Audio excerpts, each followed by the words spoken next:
Hello students, now we are going to deal with another physiological process of the movement which animals conduct inside their cells and bodies, and we are going to see how along with the system of nervous coordination the movements and the process of locomotion is carried out in animals. So what is going to be the scope of this topic of muscular movement, or simply calling locomotion in animals, that what are the different types of movements which are shown by the organisms. So for that you need to remember that there are three types of movements which organisms show, and those three different types of movements are amoeboid movement, second one is ciliary movement, and third one is muscular movement. Okay.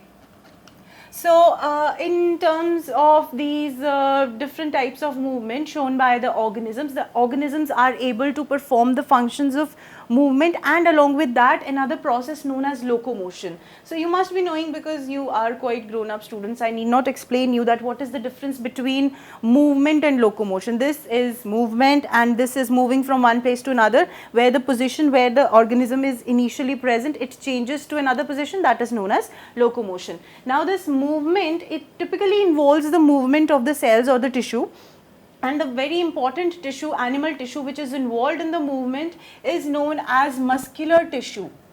Alright.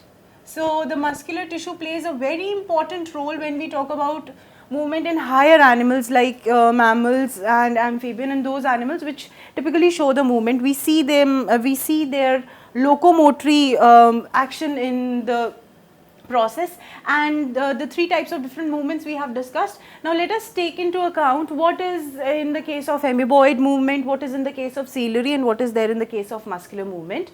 In the case of amoeboid movement, you must have read about amoeba in your earlier classes. Amoeba has false feet known as pseudopodia. So you know that not only just amoeba, but because it resembles that present in amoeba, we have given the entire movement shown in the animal world as amoeboid movement. So the example that comes into our mind is that there are certain cells in our body which keep on moving from one place to other, like they are patrolling, like in the case of police patrol van, you must have seen they move from one place to another. So are the cells in our body, and they move from one place to another by forming these pseudopodia. And the example, most common example, is of macrophages. They show amoeboid movements. Okay. Then we have the ciliary movements. You know, cilia are small hair which are usually present in the tracts of our body. Our body is, consider that our body is a huge system which is having many tubes inside it,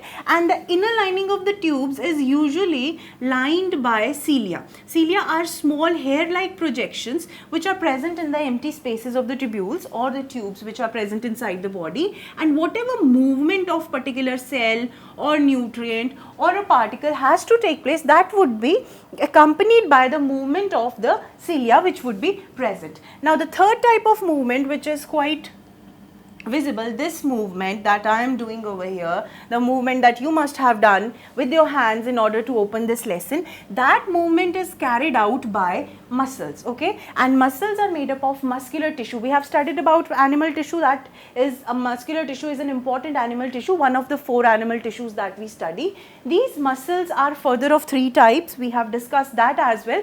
The three types of muscles are, first one are skeletal muscles, second we have smooth muscles, just to make you recall, and third one is cardiac muscles.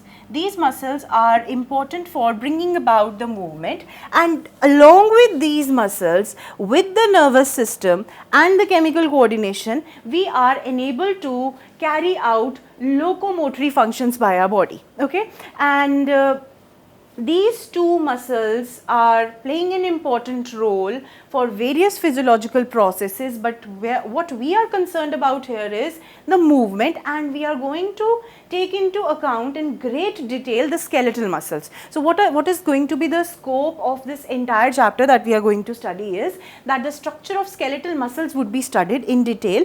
We have a proper detailed structure of skeletal muscles in which we have various overlapping zones, and we study it in terms of sarcomere.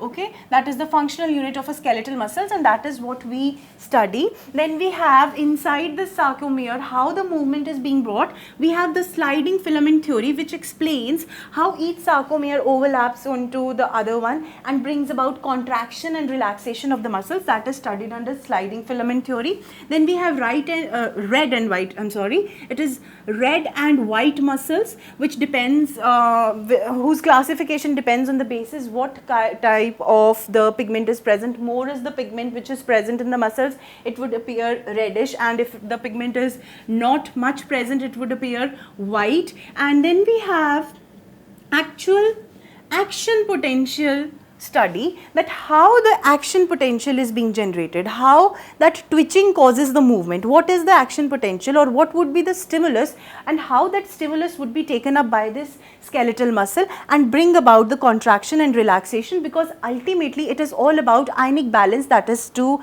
play the role. It is the gradients which would be formed, it would be the potentials across which the nerve impulse would come and generate a potential, and the sliding filaments would come into scenario. And last one is that how the muscular system, if it gets impaired by any means, supposedly there is an injury, there is an internal disorder that is occurring. So we study the disorders which are related to muscular and skeletal systems. Like you might have seen that old ladies, they often complain, old people, they often complain of pain in their joints, they often complain of not being physically active because their muscles cannot take that much stimulus. So all that would be studied in the disorders. So these are the topics we are going to study in the subsequent section, and I hope I have given you a brief introduction of what we are going to deal with and what is the most important aspect that you have to deal with, that is this skeletal muscles, because maximum of the movements in the human beings or in the animals of this gradient of above